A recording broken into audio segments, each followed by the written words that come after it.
Hello there, Leos. Welcome to your weekly tarot reading. So, as your general advice for both, your love spread and also the other spread that deals with other areas of your life, I feel like whatever advice you've been giving another person, and I feel like it's a constant, like over and over and over and over again, you're giving advice to another person, and they might not have listened to what you had to say.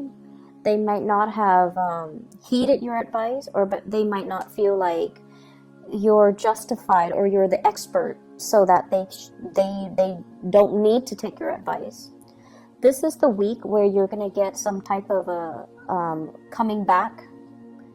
The person might be coming back and tell you just verbally or even non-verbally that you know what, you were right, I was wrong, I should have listened to your advice. They might say that outright, or if they're a little bit more proud or a little bit more defensive, they might say like, you were right, without further comments as to what exactly happened that made you believe that I was right. So I feel like you're going to get some confirmation in that arena. I see it in your love relationships. I also see that energy playing out in friendships, family relationships as well. And I see it playing out in your professional environment as well. And I feel like the best strategy for you is to kind of just, stand there and look, okay, for this week. Don't beat a dead horse. So that means, don't, if they're refusing to listen, just kind of let them go on their merry way, because sooner or later they're going to come to the realization that you were right. And then I also feel an element here about not gloating. I don't feel that you're going to do that, because when you give advice, it does come from the heart. And oftentimes, no matter how much somebody frustrates you, when you care about them, that's when you will give advice. If you don't care, you wouldn't waste your time. And so you do care about someone, and that's why your advice comes without strings attached. You do want them to take things to heart and to do the right thing, or to walk on the right path. But you're not going to gloat if they mess up or they veer off track, because they deviate from what you told them to do. So anyways, in your relationship sector, this is the energy that you bring to the table. We have here the King of Wands. And this is a really, really strong energy that you exude for this week. This is somebody that knows how to prioritize. They know how to organize. They know how to get things done. And this shows a lot of leadership capability. So I feel like for many of you, you have really established yourself as a major player in your relationships, in your life, in your work environment, in your friendship circle. You're somebody that leads other people. You've been there, you've done that. And I feel like from the sheer amount of experience that you have gathered through your lifetime, you know where you stand. You know how to lead people. You know how to navigate situations and circumstances based on your real life experiences. And when I see this king, he has a shield. He has a sword, and he's got that little rod there. But what it means is it's somebody that is not afraid to get their hands dirty. They don't call themselves a leader, and when the going gets rough, they run away from battle.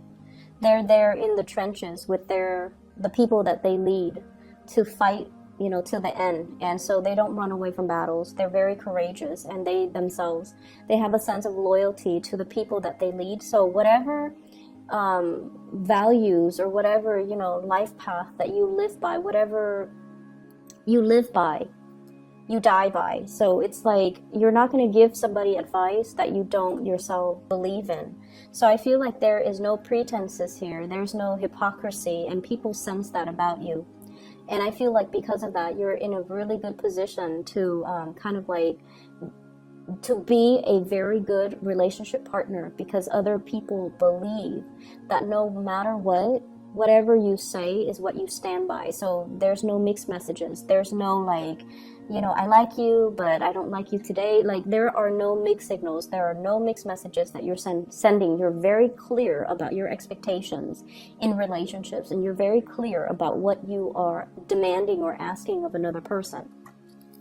I usually think of this as somebody who has children, somebody who's like who might be in a relationship with children, but I also feel with this card, it's someone who's single, okay? So you might be a single parent, a single mother, a single father, with children. You might have, exes that you've had children with. You might have been married to them at one point, or just, in a relationship with them. But this is somebody that has children, and if not, then this is somebody that's single. So for many of you, the energy is you are very single for this week, and I feel like that's what I'm tapping into. The partner you're dealing with is somebody who's a little bit more wishy-washy. So their energy is prayer will make it all better. Let's not go out and get our hands dirty. Let's just sit in one place and pray. Pray for things to get better. Pray for improvement. Pray for opportunities. And I feel like your energy is in opposition to what your partner is dealing with here with the Judgment card. And I feel like, you don't mind getting your hands dirty. You do what needs to be done because it needs to be done. And you don't wait around for opportunities. You go and grab opportunities, or you go and scavenge and find opportunities. And I feel like in the love department, you take initiative and you're very clear about dictating, hey, this is what I'm looking for in a relationship partner. This is what I really want. And whereas the other person is a little bit more like, let's wait on things. Let's wait around. Let's wait for another day. Let's wait for the right time. Let's wait for the right circumstances. I feel like they're very, very unclear about what they want. They might even believe in, divine timing, and they might even believe in like things would just magically plop down and fall on their lap. And I feel like for some of you, you might be dealing with someone who you feel is not very practical or pragmatic. You feel like their heads are in the clouds, and they're really not manifesting and making things happen for themselves. And yes, the Judgment card is all about contact. There's communication back and forth between you and this person. But I also feel like you have given them advice. You have told them, you should do this, you should do that. And they're like, no, let's wait. Let me sort things out on my end. Or, let me just do this other thing. And they never get around to doing what they're supposed to, or they never get around to doing what you have advised them or counseled them on. And as a result of it, dealing with them can be a little bit frustrating because they're not taking the initiative. They're not as grounded, and they don't grab opportunities when opportunities come calling. And so they let a lot of opportunities pass them by. The interaction between you and your partner, I have here the Nine of Wands. And the Nine of Wands mainly dictates your energy as the fire sign. Okay, so the Nine of Wands is like somebody who's battle weary, and they're not sure, like, should I keep plugging away at this? It doesn't seem like there's any movement. Or should I cut my losses and try to move away? And in the traditional Rider-Waite deck is that man with a bandage on his head, and he's got 9 rods, and he's kind of battle weary, and he's just kind of paranoid. What I feel though is you're assessing, you're being pragmatic. You're being like strategic as well. Do I plug away at this relationship? Do I continue giving them advice? Do I continue to, play the role of the father, even though they're supposed to be my relationship partner? Do I take on this maternal, take them under my wings and take care of them and just protect them? Or do I need to find myself another partner? So I feel like for some of you, single or not, you might have a love interest that's a little bit they're just very different from you. But I do see this element about you giving advice over and over and over again, and they're not really taking the bait, or they feel like, oh, I'll just wait it out, everything's gonna work itself out, and they don't really, it basically absolves them of having to take initiative for their own life. So I do feel somebody that has been through, I feel, their fair share of disappointment. So for example, if it's a partner and they're not able to get a job, right? Just an example. If they're not able to get a job and you tell them, for you, it's very easy because you come from a different space. But I feel like for them, it's a little bit more difficult because they've gone through possibly, months of interviewing and never getting called back. and then they've gone through like a lot of resume revision, right? And they're tired. And just think about it. If it's like, if someone has gone through 9 interviews, right? All from different companies, all with different people, and they have been turned down 9 times. I mean, at the end of the day, it's really hard to say that, oh, I'm not qualified for the job. I feel like the reality of it is they don't like me. 9 separate companies, 9 separate interviewers, 9 separate situations didn't want me. It's very tragic for the ego. It's very demoralizing. And I feel like that's similar to the space that your partner is dealing with or coming from, where there's something that they're not able to admit to themselves. And I feel like when it's denial, or when it's like, you know, things that they're glossing over, whoever it is, they have to come to terms with it on their own time, and they have to come to terms with it in their own way. And so you can talk and advise and, you know, tell them till you're blue in the face, but until they're able to admit these certain things about themselves, it's really hard for them to make changes, right? It's really hard for us to make changes when we're in denial. And so I feel like, you know, for some of you, this might play out in the realm of, my partner is not able to get a job, and I told my partner, do this, do that, but they're not listening, and you're getting frustrated. And I just want you to understand what your partner is dealing with potentially. And then for others, it's sort of like you might have a partner that's very naive, and their head is just in the clouds. They're distracted. They might seem like they're always, you know, like they're always late. They don't seem like, they might be always late. They might be very, very just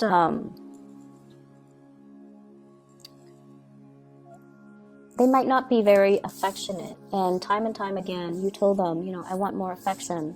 I want things to change. I feel very much by myself, like I'm a single person, even though I'm dating you. And I feel, you know, like you tell them many, many times. And this might be the week where they come in and try to make some changes, okay? Because I feel like change is coming for you. So I have here this is the Knight of Pentacles. This is somebody coming in, making an offer, making amends, trying their best to appease you, trying to bring something substantial to the table. So if it's a partner who has been out on their luck when it comes to work, they're going to hear good news. And I feel like that's going to help them, because they're going to either take your advice or do something to initiate things from their end. Either way, taking your advice so that they can get things started in their own life, okay?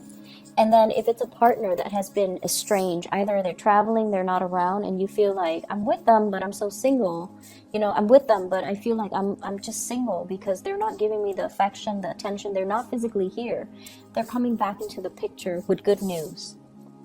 They've done a lot of work on themselves, and I feel like sometimes it takes that distance away from the people and the things that we love and the things and the people that we're familiar with, for us to make some changes, for us to really see ourselves from a different context, in order to know what we need to figure out, in order to know what we need to work on, in order to know what we need to change about ourselves.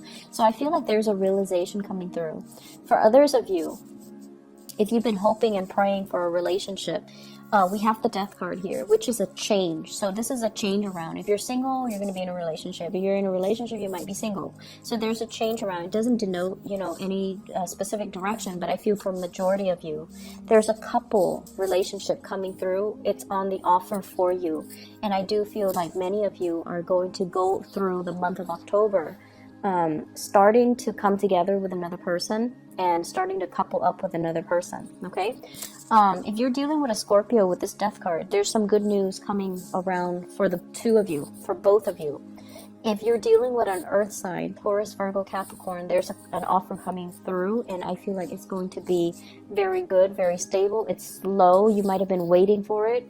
They might have been waiting on you, but I feel like there's a coming together. In other areas of your life, there will be a lot of get-togethers, okay? Get-togethers with old friends, get-togethers with old colleagues, get-together with like family members, but I feel more so friends, colleagues, like people you used to work with, people you used to go to school with, more in a more social, professional type of a setting, not so much family. I also feel like travel and movement, coming to see people traveling and moving to come see you. And I feel like these are long-standing, significant friendships, okay? I feel like these people have been around with you through a very important milestone in your life. And I say that because of the Six of Cups. This is a flashback from the past, walking down memory lane, recalling, you know, like a lot of fun times between you and another person. And I'm always drawn to this tear, you know, the person is crying. So it's like really good times to be had, reunions with other people, and it's linked up with the Three of Cups, which is social engagement, social outings, being the life of the party, and hearing really, really good news about the people that you've used to, you know, hang around with, or hearing through the grapevines, like, oh, so-and-so is doing this, so-and-so is married, so-and-so has a baby, things like that. And I feel like it's a really, really nice, like, walk down memory lane. And I do see social engagement happening for you guys, where you're going to run into people from your past. All are good people. I don't see, like, you know, the past coming back to haunt you. And I feel overall you have so much career and achievements, and, you know, just positivity in your financial and professional sector, that, you know, sometimes when we don't want to go to high school reunions, or we don't really want to meet up with old friends if we feel like we haven't made it, right? So some of us, and I feel for you guys especially, the fixed signs, you, Scorpio, Taurus, and Aquarius, you want your career to speak for you. You want to be like, hey, the envy of the party. And I feel like if you haven't made it professionally, you're very weary about these reunions. But I feel like right now you're in a good space. You know, you're where you need to be professionally. A lot of doors are opening for you. So you're at a point where you're like, okay, I'll be there. I'll be at this reunion. I want to talk about what I'm doing. I want to talk about these projects I'm handling. I want to talk about all my responsibilities that people entrust me with. Not in the spirit of bragging, but in the spirit of, I'm really proud of the person that I am today. I'm really proud that despite everything that I've been through, that, you know, I made it. And I'm entrusted with a lot of responsibilities. I'm seen as someone who's competent, and I've created a name for myself. So I feel like you're going to be the life of the party, and you're going to be, you know, you're going to have a lot to offer. You're going to have a lot to say, and you're going to have a lot of people admiring you, and possibly even envious, but not in a bad way. They're not jealous and vindictive. I feel like they look at your life with envy, and they're going to just be really glad, or just to be very happy for you, okay?